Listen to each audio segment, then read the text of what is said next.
The economy of ancient Greece was largely defined by the region's dependence on imported goods, with the poor quality of Greece's soil rendering agricultural trade of particular importance. The impact of limited crop production was somewhat offset by Greece's paramount location, as its position in the Mediterranean gave its provinces control over some of the region's most crucial seaports and trade routes. Beginning in the 6th century BC, trade, craftsmanship and commerce became pivotal aspects of Greek economic output.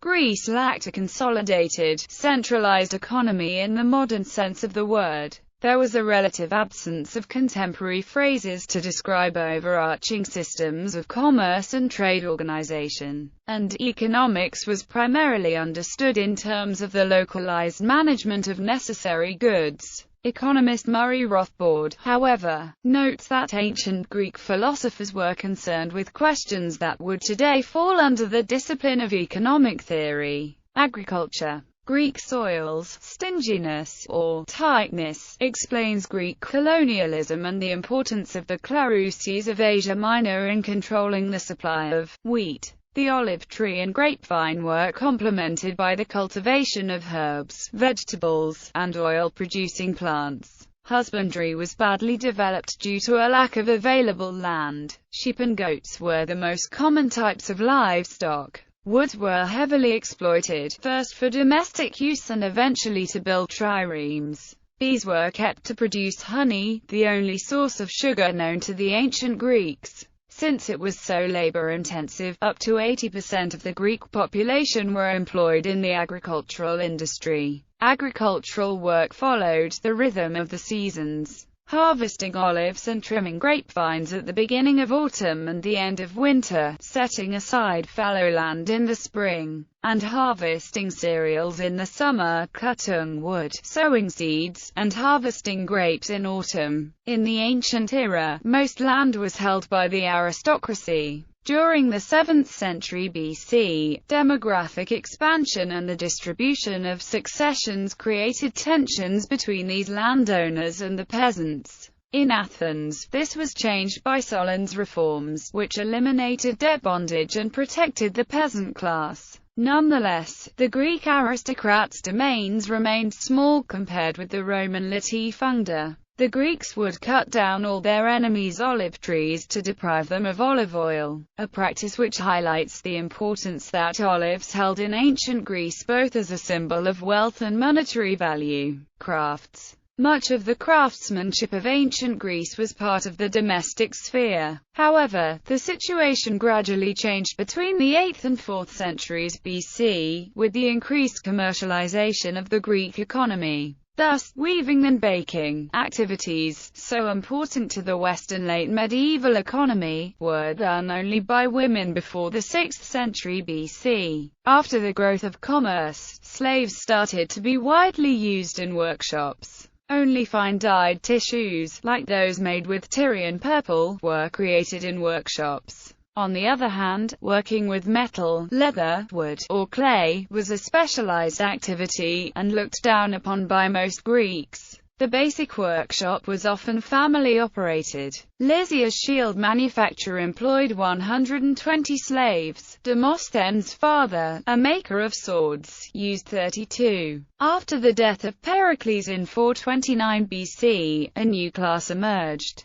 that of the wealthy owners and managers of workshops. Examples include Cleon and Anytus, noted tannery owners, and Cleophon, whose factory produced lyres. Free workers were paid by assignment, since the workshops could not guarantee regular work. In Athens, those who worked on state projects were paid 1 drachma per day, no matter what craft they practiced. The workday generally began at sunrise and ended in the afternoon. Pottery. The potter's work consisted of selecting the clay, fashioning the vase, drying and painting, baking it, and applying varnish. Part of the production went to domestic usage or for commercial purposes, and the rest served religious or artistic functions. Techniques for working with clay have been known since the Bronze Age. The potter's wheel is a very ancient invention. The ancient Greeks did not add any innovations to these processes. The creation of artistically decorated vases in Greece had strong foreign influences. For instance, the famed black figure style of Corinthian potters most likely was derived from the Syrian style of metalworking. Pottery in ancient Greece was most often the work of slaves.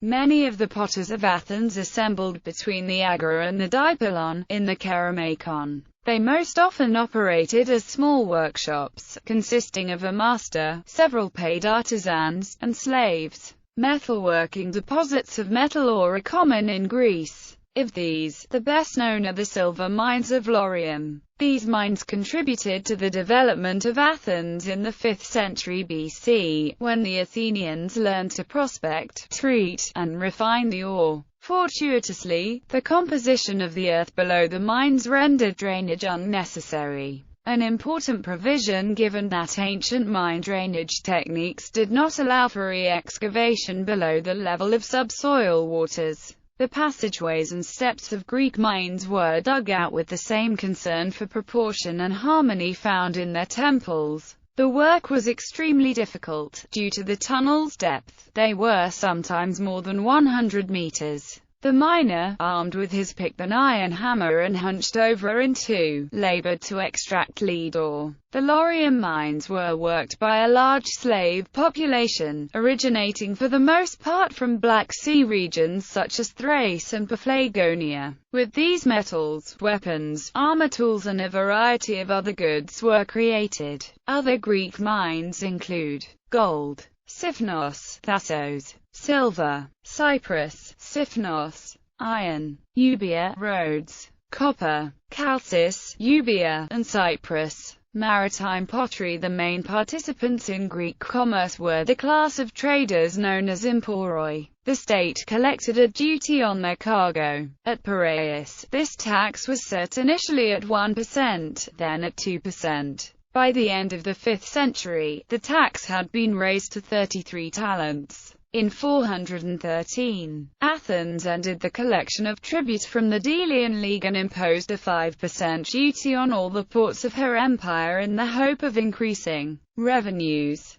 These duties were never protectionist, but were merely intended to raise money for the public treasury. The growth of trade in Greece led to the development of financial techniques. Most merchants, lacking sufficient cash assets, resorted to borrowing to finance all or part of their expeditions. The terms of the contract were always laid out in writing, differing from loans between friends. The lender bore all the risks of the journey, in exchange for which the borrower committed his cargo and his entire fleet, which were precautionarily seized upon their arrival at the port of Piraeus. Trade in ancient Greece was free. The state controlled only the supply of grain. In Athens, following the first meeting of the new Prytanesh, regulations on trade were reviewed, with a specialized committee overseeing the trade in wheat, flour, and bread. The number of shipwrecks found in the Mediterranean Sea provides valuable evidence for the development of trade in the ancient world. Only 2 shipwrecks were found that dated from the 8th century BC. However, archaeologists have found 46 shipwrecks dated from the 4th century BC, which would appear to indicate that there occurred a very large increase of the volume of trade between these centuries.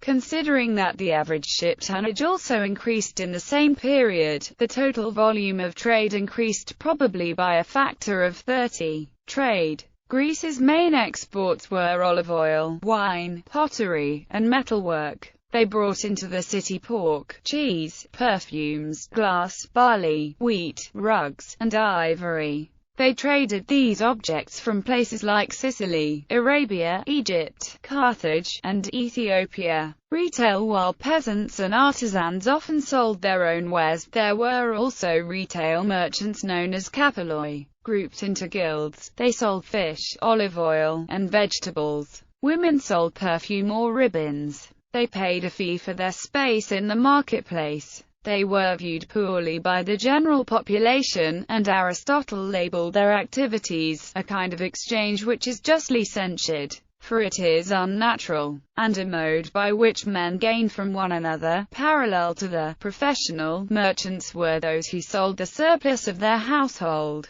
production, be it vegetables, olive oil, or bread. This was the case for many of the small-scale farmers of Attica. Among townsfolk, this task often fell to the women. For instance, Euripides' mother sold chervil from her garden. Taxation. Direct taxation was not well developed in ancient Greece. The eisphora was a tax on the wealth of the very rich, but it was levied only when needed, usually in times of war. Large fortunes were also subject to liturgies, that is, the support of public works. Liturgies could consist, for instance, of the maintenance of a trireme, a chorus during a theatre festival, or a gymnasium. In some cases, the prestige of the undertaking could attract volunteers. Such was the case for the choragus, who organized and financed choruses for a drama festival. In other instances, like the burden of outfitting and commanding a trireme, the liturgy functioned more like a mandatory donation. In some cities, like Miletus and Teos, heavy taxation was imposed on citizens.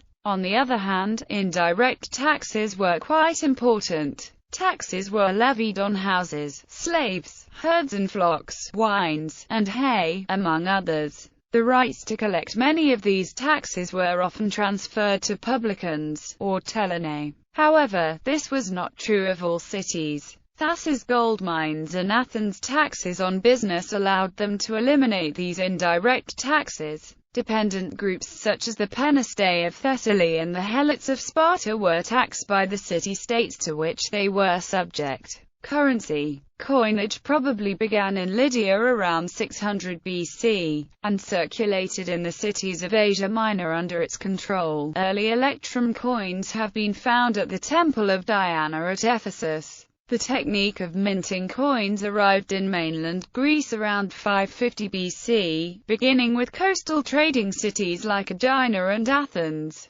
Their use spread, and the city-states quickly secured a monopoly on the creation. The very first coins were made from electrum, followed by pure silver, the most commonly found valuable metal in the region. The mines of the Pangion Hills allowed the cities of Thrace and Macedon to mint a large quantity of coins. Laurium's silver mines provided the raw materials for the Athenian owls, the most famous coins of the ancient Greek world. Less valuable bronze coins appeared at the end of the 5th century. Coins played several roles in the Greek world. They provided a medium of exchange, mostly used by city-states to hire mercenaries and compensate citizens. They were a source of revenue. Foreigners had to change their money into the local currency at an exchange rate favorable to the state. They served as a mobile form of metal resources, which explains discoveries of Athenian coins with high levels of silver at great distances from their home city. Finally, the minting of coins lent an air of undeniable prestige to any Greek city or city-state. Shopping. The shopping centers in ancient Greece were called agoras.